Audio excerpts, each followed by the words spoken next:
quero lhes falar sobre a simplicidade de Deus. Glória a Deus. A simplicidade de Deus. Deus é simples, todo-poderoso e simples. E Deus ama os simples de coração. A pessoa simples. Não quer dizer que o simples é aquela pessoa que é pobre financeiramente. Simples é todo aquele que o coração é simples para Deus. É humilde de coração. A Bíblia diz que Deus é o Deus todo-poderoso, o El Shaddai. É o Criador de tudo. Tudo que você pensar no mundo aí, e até o que não pensar, Deus criou. Tudo que você vê e tudo que você não vê, Deus criou. A Bíblia diz que Deus é aquele que traz à existência o que não existe. Está lá em Romanos. É Deus. Deus sabe do nosso dia de nascimento ao dia da nossa morte, desde a eternidade. Já estava escrito. Deus já sabe quem será salvo e quem não será salvo, senão Ele não é Deus. Deus sabe quem vai aceitá-lo como único Senhor e Salvador e também quem não vai. E eu não sei, nem você. Daí a importância de eu e você e anunciar a palavra de Deus. E Deus, na sua infinita graça e bondade, cuida de nós e ainda tem os seus anjos que estão a serviço de Deus para também nos abençoar ou trazer uma mensagem do céu para nós, como foi esse caso aqui com Maria. Esse é o nosso Deus. Deus poderia ter escolhido um palácio de um imperador para poder enviar o seu filho, o filho do imperador César tal, e ele dizer é o filho de Deus. Seria Deus e faria a mesma coisa. Mas Deus vai visitar uma senhorinha jovenzinha, senhorita, era uma senhorita, jovenzinha, numa cidade pequena da Galileia chamada Nazaré. Eu nunca fui em Nazaré, mas eu conheço Nazaré pelo YouTube. No YouTube a gente conhece o mundo todo, tá? Chega lá, bota Nazaré, você vai navegar por a região linda de Nazaré. E Deus escolheu aquela mulher. Agora eu pergunto para você, quando que Maria um dia podia imaginar que isso iria acontecer na vida dela? Deus muda a história, irmão Jaldo, de um ser humano no piscar de olhos, ou no batido de dedo aqui. Deus muda a história. Às vezes a pessoa está ali lamentando, minha vida, meu Deus, está difícil, e aquilo vai, tal, e vai. Aí Deus dá o tempo, fala depois assim, deixa eu mudar a sua história agora. Muda.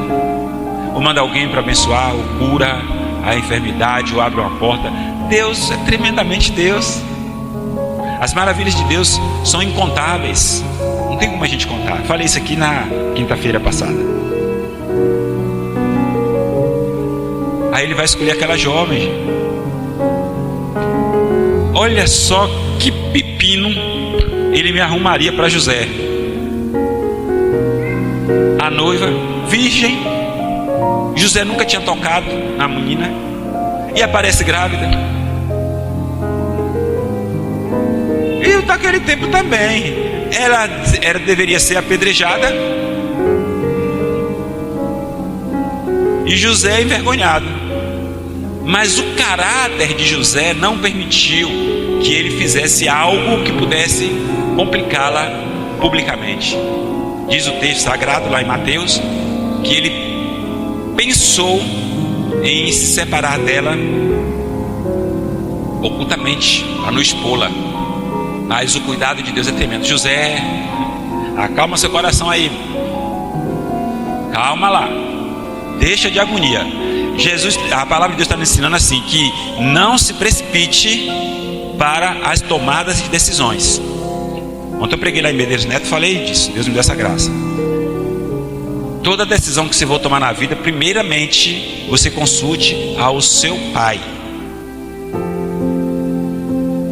José, calma aí. Porque o que nela virá acontecer, a gravidez, é providência de quem? Do Espírito Santo. Ela será coberta por uma sombra de Deus. E o menino será gerado entre dela. José foi cabra macho o suficiente para poder aceitar a ordem de Deus e aceitar Maria. Porque, por certo, ou possivelmente, algumas línguas más deveriam dizer: mas ele nem casou ainda, ela já está grávida. Ó, ele aceitou.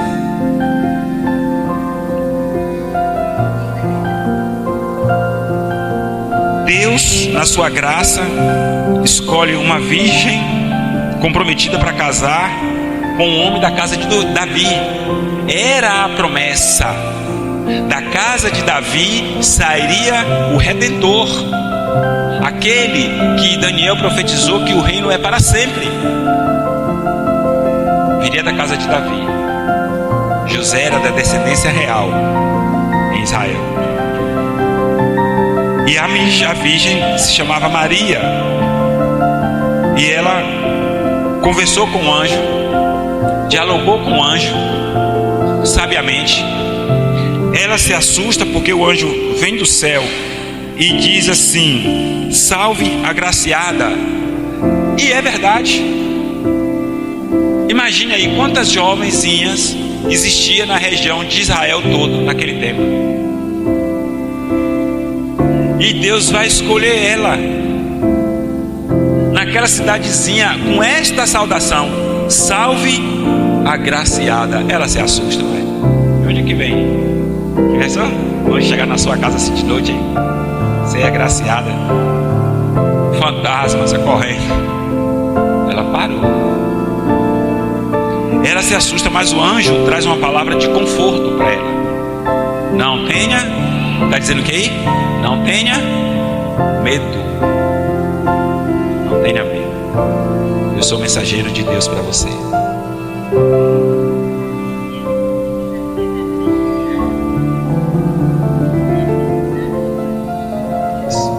Deus tem falado a muitas pessoas na igreja de hoje de forma clara, mas a incredulidade impede de ouvir a voz de Deus, o mandato de Deus, e fica assim: será que Deus falou comigo mesmo? Será que é Deus? Tem que saber discernir, claro, o que é de Deus, o que é nosso e o que é do diabo. Aí é o exato. Aí é o dom do discernimento. Ele discerniu, ela discerniu. O anjo consolou, confortou, não tenha medo. E ele vai dizer, o anjo, nesse diálogo com Maria, preste atenção, vai dizer assim: você foi, não tenha medo, Maria, porque você foi abençoada por Deus. Você foi abençoada por Deus, irmãos. Que lindo poder ouvir do céu esta frase: você é um abençoado, você é uma abençoada por Deus.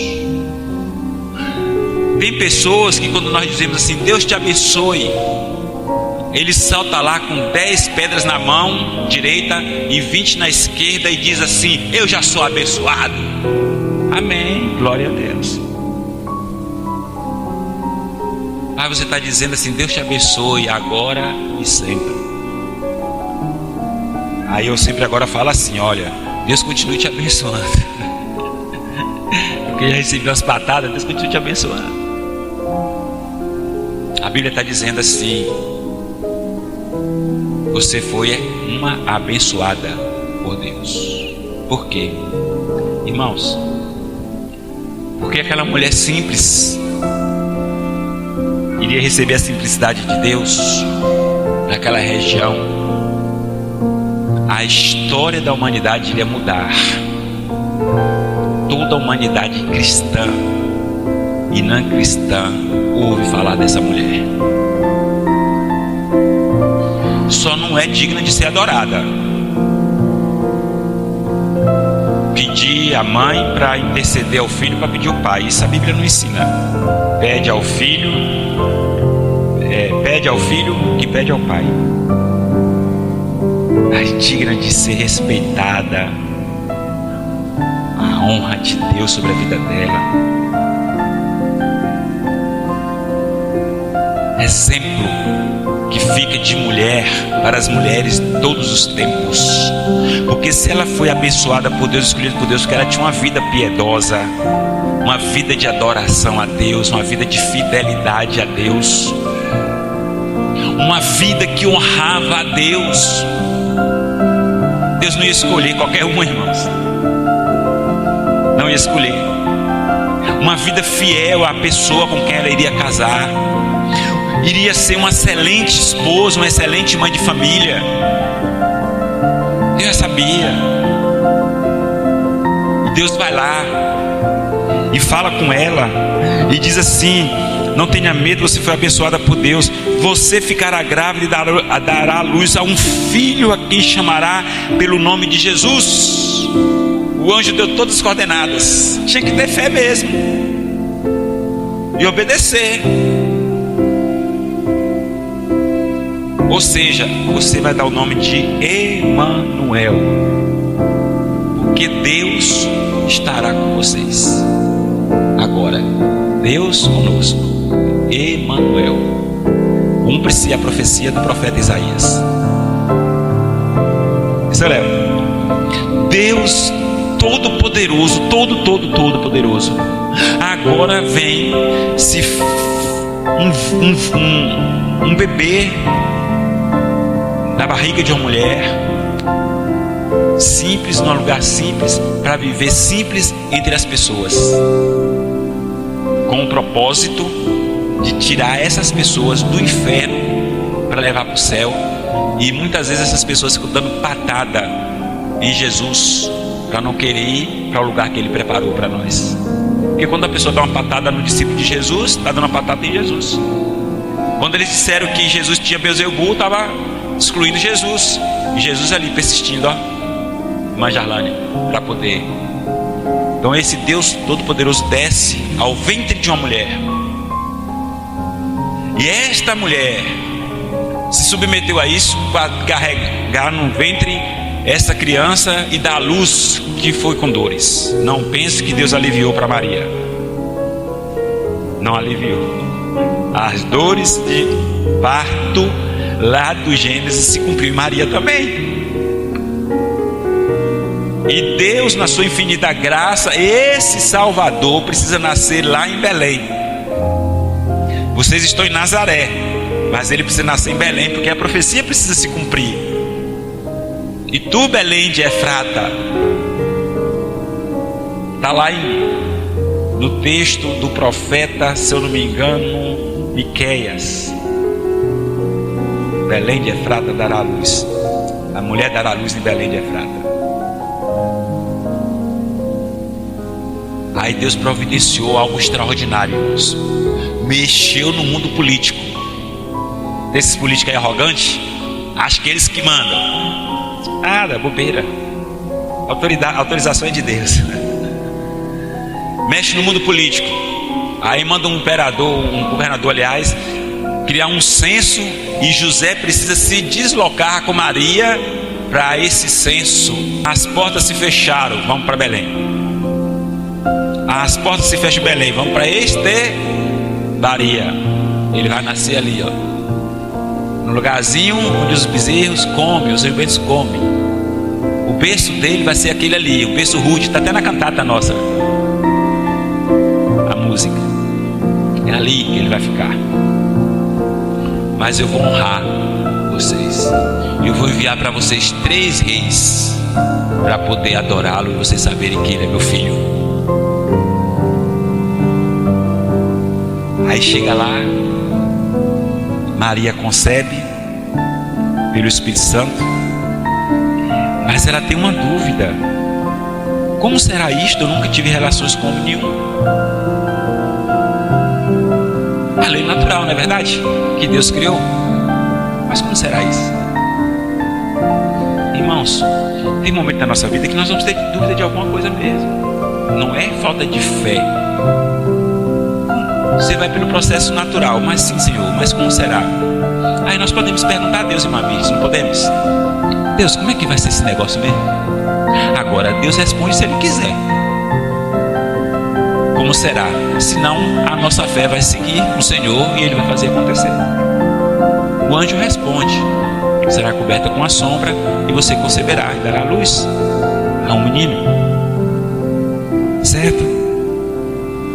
Ela recebe a promessa de que esse menino vai reinar para sempre na casa de Jacó. Então está dizendo: mas como ele vai reinar? Ele vai nascer, um dia vai morrer. E como é que será para sempre? Eu já tinha dito isso pelos profetas. Daniel fala sobre isso. O reino dele é sempre eterno. Nabucodonosor até acho que falou isso. Quiseram eliminar Jesus da terra. Vamos matar Jesus, porque aí ninguém fala mais em Jesus, acaba tudo, e a forma que tem é matar, enterrar, sepultar, e acabou tudo. Que nada. Eles não sabiam que estavam cumprindo o propósito de Deus. Paulo vai falar isso lá em Atos 13. Cumpriu o propósito. Tinha que matar, tinha que ir para a cruz, tinha que morrer pelo meu e pelo seu pecado. Deus conosco teria que morrer, mas Deus conosco ressuscitou. Por isso que é um perigo ficar no Natal só o menino Jesus. O menino Jesus nasceu, o menino Jesus nasceu. Sim, o menino Jesus nasceu. Mas o menino Jesus cresceu. O menino Jesus tornou-se adulto. O menino Jesus foi fazer a vontade do Pai, que é a comida dele. O menino Jesus morreu. O menino Jesus foi sepultado. O menino Jesus ressuscitou. O menino Jesus andou entre os seus 40 dias. O menino Jesus subiu para o céu com a promessa de que voltará. Eis a grande vitória nossa, é que o menino morreu e ressuscitou. E quando o Senhor chamou os discípulos para anunciar ao mundo, não chamou os discípulos para anunciar ao mundo o nascimento do menino Jesus, mas para testemunhar da ressurreição. Porque o nascimento é algo natural e a ressurreição é algo sobrenatural. Pode olhar lá no livro de Atos, quando chama lá, e o Senhor nos chamou para testemunhar da ressurreição. Nós temos que anunciar ao mundo a ressurreição de Jesus. Paulo, com muita ousadia, Léo e Ailton, chega em Atenas, Atos 17, em um povo que não cria nisso, e ele chega lá e faz aquele discurso lá, falando sobre Jesus, o Deus desconhecido, que ressuscitou. Nós temos que ter essa imperiosidade de Paulo, essa autoridade que ele recebeu do Espírito Santo para poder anunciar essa ressurreição ao mundo. A igreja de Cristo não pode ficar no berço do menino o tempo todo. Crescer.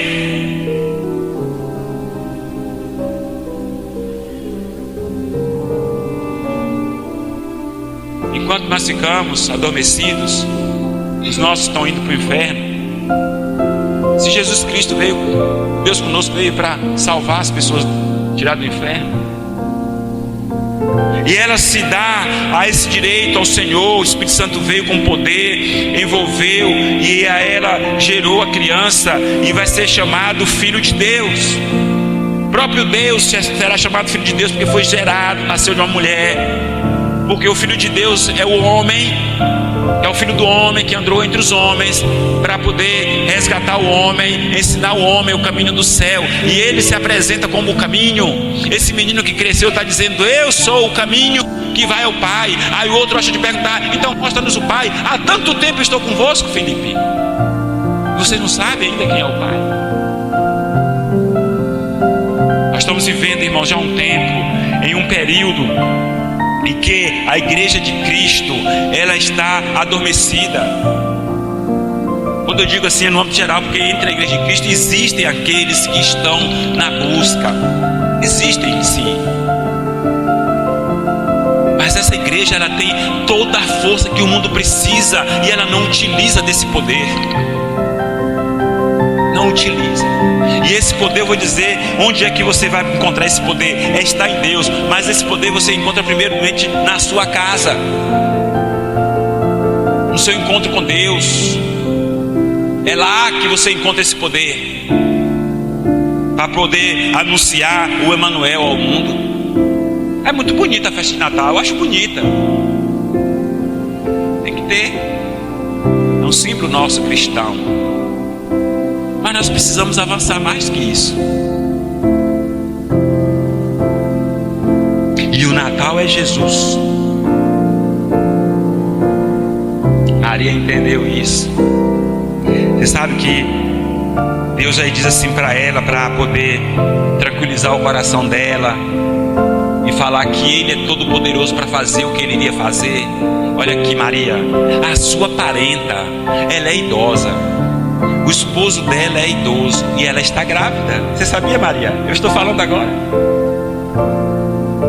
Está no 6º mês, para não ficar nenhuma dúvida no seu coração de que você conceberá o Filho de Deus no seu ventre. Pronto, não é assim?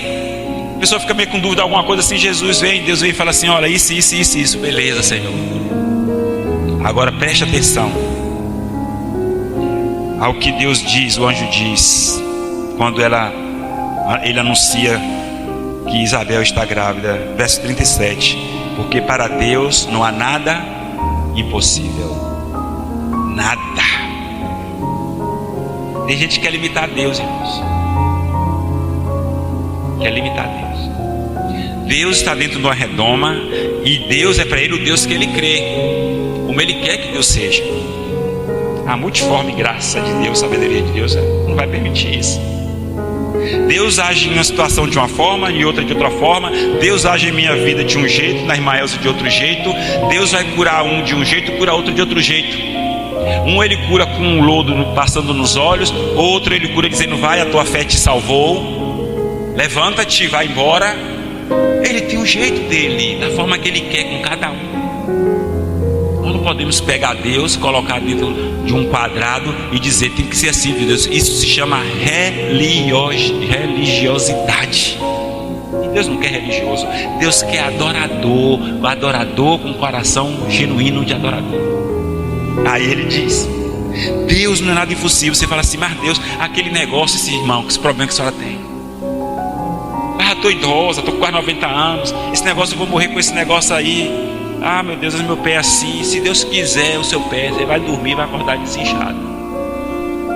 Para Deus nada é impossível. Eu lembro de que eu fui lá, estava com a feridinha, nós oramos, Deus mandou essa ferida embora. Ah, meu coração está muito triste, eu acho que eu vou morrer nessa tristeza. Deus chega e coloca a alegria dele e você vai morrer alegre. Na hora que está morrendo, Senhor, obrigado, porque eu estou morrendo cheio da tua alegria.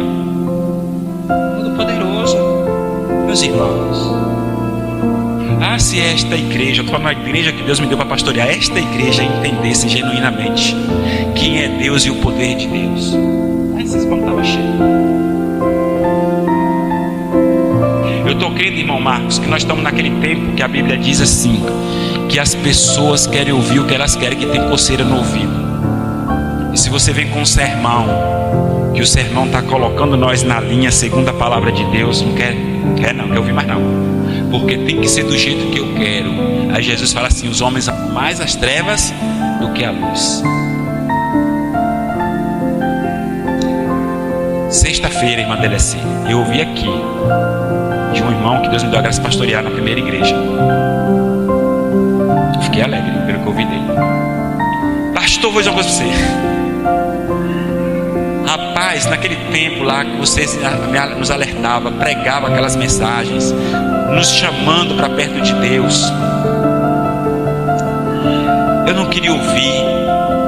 Eu ficava com raiva do Senhor. Achei que tem um bocado de gente com raiva de mim, porque as palavras que Deus tem me dado aqui é para cada um agora. Acho que tem. Não está nem bem. Eu ficava com raiva. Ele falou isso para mim. Mas hoje é uma coisa, 20 anos depois, vou dizer uma coisa para o Senhor. Eu entendi hoje. E tudo aquilo eu quero na minha vida, eu quero praticar. Porque na nossa rebeldia, não, eu quero que seja assim, eu quero fazer assim. E a Bíblia está me ensinando que não era assim, mas eu queria assim. Aí eu falei para ele assim, rapaz, que palavra abençoada você está me dando. Que alegria você está trazendo no meu coração, porque eu estou com alguns questionamentos na minha cabeça. E você está sendo uma palavra, uma boca de Deus dizer para mim, continue, meu filho, zere do meu povo, pregue a palavra para o meu povo, para que meu povo vá para o céu. Pregue, que goste ou que não goste, pregue. E Deus chamou a gente e fala assim: pregue a palavra, está lá em Timóteo. É pregar a palavra, não é o que eu quero, é o que a palavra diz. E a palavra diz para que quando a gente está errado tem que se consertar e procurar muito Deus. E hoje desceu do céu para pregar a Maria a palavra de Deus. Você vai ficar grávida, para Deus nada é impossível. Então os que são de Deus vão ouvir com gosto, com carinho, vão ajoelhar. Pode ficar com raiva na hora, mas depois vai voltar, vai arrepender, pedir perdão a Deus e vai continuar com Deus. É melhor assim. Vou dormir com a minha consciência tranquila, irmã Luceni. Vou ter anunciado a palavra de Deus. Maria entendeu a palavra que não tem nada impossível. Deus do impossível realiza o impossível na nossa vida. Ela vai dizer assim: que coisa linda, irmãos, aqui está a serva do Senhor, que aconteça comigo o que você falou. Eu estou aqui, eu me lanço para os teus pés, Senhor. Eu vou te adorar, eu sou tua, faça o que o Senhor quiser, cumpra em mim a tua palavra. Eu estou aqui, Jesus. Caso Deus, né? Eu estou aqui, me use, me use. Sabe, irmãos, irmão Lima, Deus está procurando na terra nos dias de hoje homens e mulheres que se coloquem na brecha para poder adorá-lo e realizar a vontade dele na terra. E eu vou dizer uma coisa para você, Leonardo: existem poucos, porque tem que se sacrificar de muitas coisas deste mundo para poder cumprir a palavra de Deus. E ele está procurando homens assim para poder mudar o mundo, mulheres assim na brecha. Eu tenho dito para Deus, irmã Jarlan, eu quero ser um desses. Eu já disse para ele: eu quero ser um desses. Já estou aqui, Senhor, eu quero estar nessa brecha. Pague o preço, mas eu quero estar. Buscar de Deus na vida, na oração. Eu estou lá em casa orando, pedindo a Deus para Deus levantar nesta igreja 10 homens no mínimo para estar comigo nesse lugar. E mais os intercessores, que até agora só são 3. Possível. Mas eu estou conversando com Deus. Posso forçar. Mas numa igreja como esta, convidar as pessoas para orarem, para salvar vidas, para nos fortalecer, para cumprir o impossível para nós. Por que o impossível, irmã Orliane? Porque só quem salva. Pedro falou: mas Senhor, então quem vai ser salvo? Para o homem é impossível, mas para Deus tudo é possível. Estão levantando pessoas para orar para a salvação de vidas, para Deus nos encorajar, para vidas salvarem, nós chorarmos pelos perdidos, nosso coração quebrantar. Senhor, as vidas estão perecendo, o Senhor colocou a nós nesse mundo, o Senhor, para poder levar a palavra deste Salvador que o Senhor colocou no ventre desta mulher virgem. O Senhor nos chamou, o Senhor nos deu a ordem para ir cumprir, Deus. Oh Deus, queima o nosso coração por isso. Queima, Senhor, nos ajude aí. Coloque-nos no lugar do altar, na oração, que nós aprendamos a simplicidade de Deus, que é Deus veio como homem, que nós vivamos simples nesta terra, de forma simples, fazendo a vontade de Deus. Fiquei na brecha de Deus para fazer o que Deus quer. Eu estou falando a Deus. Então, se eu falei a Deus que eu quero estar na brecha, e eis-me aqui para fazer a vontade dele, eu não vou pregar o que eu quero pregar, mas o que ele quer pregar para a igreja dele. Eu estou orando a Deus para a igreja entender isso.